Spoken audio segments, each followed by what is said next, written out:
Hi, friends. Welcome back. Diet Diaries, you know what you're listening to.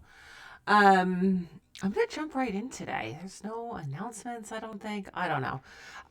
This episode is coming out on Monday, March 17th. And yeah, let's get right into it. I've had these notes for a couple of weeks that came up after I was having a conversation with two of my really good friends. And I'm not sure if this is something I've ever talked about before. But what I wanted to talk about today is that I think there's a perception that only women living in bigger bodies have, I'm going to say the word issues, right? I'm using that term broadly and loosely, with food. And also that only women in bigger bodies struggle with body image. And I can understand why people think that, right? Because, and a lot of that comes back to representation, right? That bigger bodies are so underrepresented and so demonized and are have made to be such a problem that you by default then the way like some of our flawed logic works is that if you are in a smaller body then you are healthy, then you are happy, then you have a fine relationship with food, then you feel good about how your body looks. Obviously the way our human brains work is way more complicated than that, and that is completely not true at all. But I want to first kind of like validate why it is that we think that, and then kind of have a conversation and call into question how we can start to reframe that, because I think it's really important for this kind of, when I say conversation, I mean like bigger conversation outside the walls of this podcast, in terms of the way we think about bodies. Um, very specifically, I'm going to kind of read a quote from someone, and here's what she said. I'm someone who is smaller, thinner, and very active, and I have a lot of food, eating, behavioral stuff, and I never knew body image was something I needed to work on until you started doing this work, right? She's someone who follows me, who I have a relationship with. Exercising a lot complicates food intake and diet and weight loss, and you've been so helpful for me. A lot of the marketing points for food behavior center around people who are bigger bodied, and there's an entire market of women who are more in line with my body type and fitness level who are also struggling with these things. And this is not just a sample size of one. I've had this conversation with many women who are in what society and culture would call smaller bodied. Just about a month or so ago, I had a former client, Stephanie Brinker, on this podcast who she openly talked from her mouth about her size and her body image struggles. Here's what she said. I never had an issue with arms, but I felt that way about my legs. They have cellulite and I never wore shorts. Now, I want to preface this by saying I was a size 4 at the time. It didn't matter if I was 113 pounds, 118 pounds, 123 pounds at the time, I wouldn't wear shorts. Now, I would bet a lot of money that there are many of you who are thinking right now what I wouldn't kill to weigh any of those numbers that she has said, because you believe that if you do, everything would be good. Life would be better, you would be happier, you could wear whatever you wanted. And here's out of the mouth of someone who was in a size 4, right? Which culturally, everything would tell us that a size 4 is ideal, an ideal size, an ideal body type, and yet she still could not wear shorts. So what does that tell you? That tells you that the struggles that we have are not about our size. They are about what comes from within and the expectations that are placed on us, and that achieving a certain size is not the answer we think it's going to be. And again, like, I know that I say that a lot, and I've started to realize that me saying that can maybe feel a little bit alienating, because I think that even hearing this, I think there's still a belief, and I get it, where you're like, but if I weighed that much, I wouldn't feel that way. That wouldn't happen to me. I would totally get that. It would be such a drastic change that I'd be so grateful to weigh 123 pounds and be a size 4 that I would wear shorts. And I get why we think that. And I'm not saying that you potentially wouldn't maybe feel better about how you looked, right? This is not a zero-sum game. I'm not saying that that couldn't happen. But what I'm asking you is to consider the possibility. And you've talked to friends who are in smaller bodies than you, who are in bigger bodies than you, and everyone is complaining about how they look. Everyone is. You have commiserated with friends before where you've been like, oh my God, I feel so disgusting, I look fat. And your friend says to you, oh my God, you look great, I look fat. I can't wear shorts. I can't wear a tank top. I can't wear this. I can't wear short hair. I can't wear whatever it is. And you're looking at them like, what the fuck are you talking about? Right? And again, it comes back to like that subjectivity. This is no different than when you look at an old picture of yourself where you were smaller and weighed less. And you look at it now and you're like, what the fuck was I talking about where I thought I had to lose weight? But at the time you thought you were disgusting, right? All of these kind of, I'm going to call them anecdotal experiences. They are meaningful. They do add up. They are telling you something that you may not want to hear, because it feels a lot easier to say, well, if I just lose the weight, then I'll be happy. That feels very black and white. It feels very concrete. It feels very cause and effect. And so there's a lot of comfort in thinking that. And again, I'm not saying that if you lose weight, you won't maybe have some increased body satisfaction. That is definitely possible. But it is, if you think it's going to like solve everything and that you won't, I mean, rather than saying solve everything, that you won't have any concerns or stress or dissatisfaction or insecurity about your body, that is the part that's not true, right? It all exists on a spectrum. And I think our expectation is that when we lose weight, everything will be better. Not just how we look, but therefore we'll be a happier person, a more worthy person, a more likable person, a more attractive person, a more content person, a more confident person.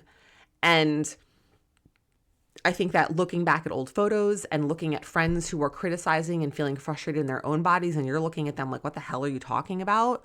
All of these experiences, again, and pieces of information are telling you something. They are telling you that that belief that you have, while it seems logical and there's something very comforting about it, may also not be true. And so I just think that as women, right, it was just International Women's Day over the weekend, which I don't even know who made that up. I don't know what it means. I feel like these are like Instagram holidays, and certainly, yes, sometimes it's great to have an occasion to celebrate things and talk about things, separate issue. But all these women are out there posting about International Women's Day and let's support women and all women are great and let's lift each other up and a rising tide lifts all boats and all this stuff. And yet here we are constantly chasing after another woman's body. And I'm sorry, but that's not lifting each other up. That's competitiveness. That's thinking that someone else has it better than you. And also believing that only women in bigger bodies have issues when that's also not true. That women at any size and any shape can struggle with disordered eating, a clinical eating disorder, and body image issues. And noticing that, accepting that, seeing where it pops up around you in as easy and as simple of a situation as when you talk to your friends and listening to the way that your friends talk about their bodies to each other is proof of that. And I want women who are in smaller bodies who are listening to this to know that if you are struggling with food and you feel unhappy about how your body looks, it's okay. I get it. It's normal. And I think that there's a lot of women who are in smaller bodies who feel a lot of shame about this because they think, well, I'm not in a bigger body. I'm not in a plus size. I look how people think I am supposed to look and I'm still not happy. And if that's you, I get it. And it makes total sense why you feel that way. And you don't have to have 30, 40, 50 plus pounds to lose in order to struggle with how your body looks. But I think that there's a belief that you do have to have a large amount of weight to lose. And so you might be walking around with kind of this frustration or this dissatisfaction or this discomfort in your body and not really understanding why, because it seems like, oh, well, I should love my body. I'm a size 4, I'm a size 6, I'm a size 2, whatever it is. And yet you don't. And why is that, right? And so I just wanted to share a couple of these examples from women that I know, a couple of examples from all of our lives that are universal experiences, photos, talking to friends, that start to really connect the dots on this. And I want to pull away the stigma, which might seem a little like there's such a stigma against people in bigger bodies, and this is by no means trying to dilute that at all. Like, two things can be true. There's also a stigma that exists against women in smaller bodies that they are just supposed to love how they look and that they don't have disordered eating, right? And that if you do lose weight and you do get to a smaller body, that whatever you did to get there is cool and good, right? So I'm pulling in a lot of things, and I feel like this episode's a bit all over the place. And again, like, yes, it does come back to the fact that larger bodies are vastly and hugely underrepresented and are stigmatized, and there's, fat phobia. These are all very real things. But again, as always, two things can be true. That can be true, and there can also be women in smaller bodies who are also out there really, really struggling. And I just wanted to shed some light on that, really. If you are someone who's listening, who is in a body like that, I want you to know that you're not alone. And I want all women, right? If you posted something for International Women's Day, well, guess what? Like, this applies to you. And we need to have awareness and realize that most women are struggling in their bodies. And regardless of size, regardless of shape. And you could say, oh, well, women in bigger bodies are struggling even more. I mean, that's like saying, well, my cancer is worse than yours. Like, I don't, it starts to become, like, comparative suffering really gets us nowhere. I, just speaking personally, like, I obviously have very openly struggled about my body image struggles. And, the largest size that I ever took was a 14, maybe into a 16. I still wear a 14 sometimes, right? Things fluctuate and change. I definitely weighed over 200 pounds at certain points.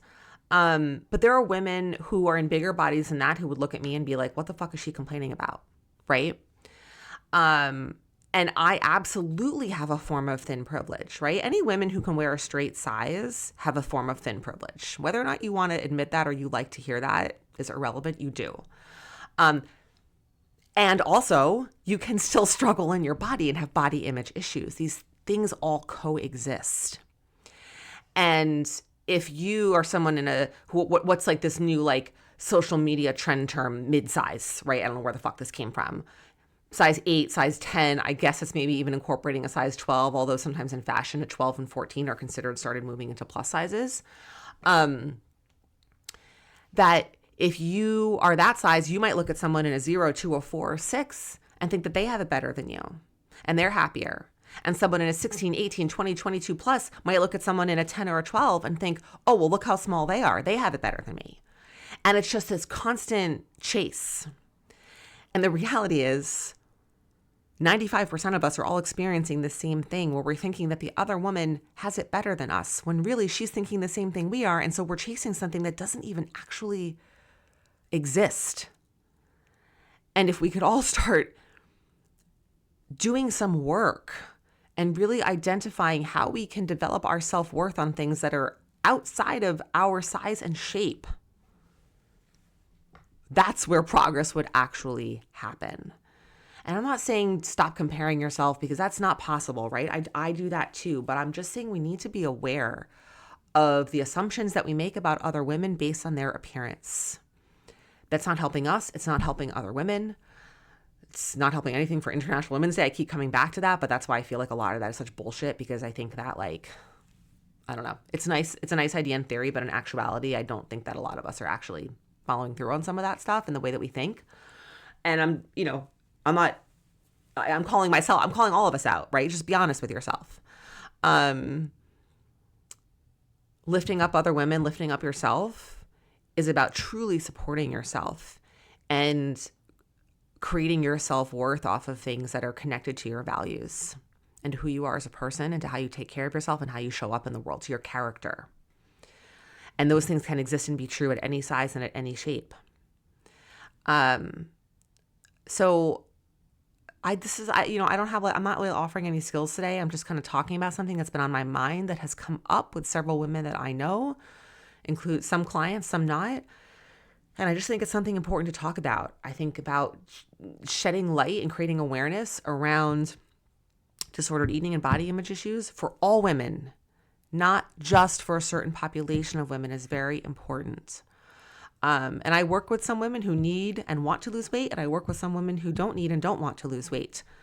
But they're often still struggling with the same things. And again, you might think that because they're in a smaller body that it's not the same, but I would argue that you've never walked in their shoes. You haven't had their lived experience. You don't know what they have suffered through. And that's an unfair assumption to make, that just because someone is in a smaller body, that they have it all figured out, or that they are okay and they're happy and have a good, all these things, right? We cannot make those assumptions. There's so much that goes on. I mean, this is just, I feel like even ridiculous saying this. It's like the whole thing of like, be kind to everyone you meet because they are facing a battle that you know nothing about, right? And one of those battles could be what they ate for breakfast and what they're allowing themselves to eat for lunch. And this also goes back to why when you comment to someone whose body has changed recently, you don't know the circumstances under which those changes have happened. And you could inadvertently be reinforcing some really stressful, damaging, disordered behavior. And there are so many ways to compliment and support someone that is outside, again, of their size and shape, that could have to do with their appearance. I'm not saying don't ever talk about someone's appearance, right? There's a lot of ways that you can talk about someone's appearance that does not have to do with their size or shape. That top looks great on you. Oh my God, you changed your hair. It looks phenomenal. I love that shade of lipstick. Like, you look so happy today. Your smile looks gorgeous. You walked into this room with such confidence. Like, there's so many ways to talk about an appearance because, yes, let's be honest, appearances matter. We care about appearances. I care about my appearance. I'm not saying by any means that it doesn't matter, but appearance and size and shape are not the same thing. And that's a really important distinction to make. Oh my gosh, I'm going off on another tangent. I'm going to wrap it up. If you're still with me, thank you for listening. Thank you for hanging in here. Appreciate if you shared this episode of the podcast with anyone that you think could benefit from it. And I'll be back, of course, next week.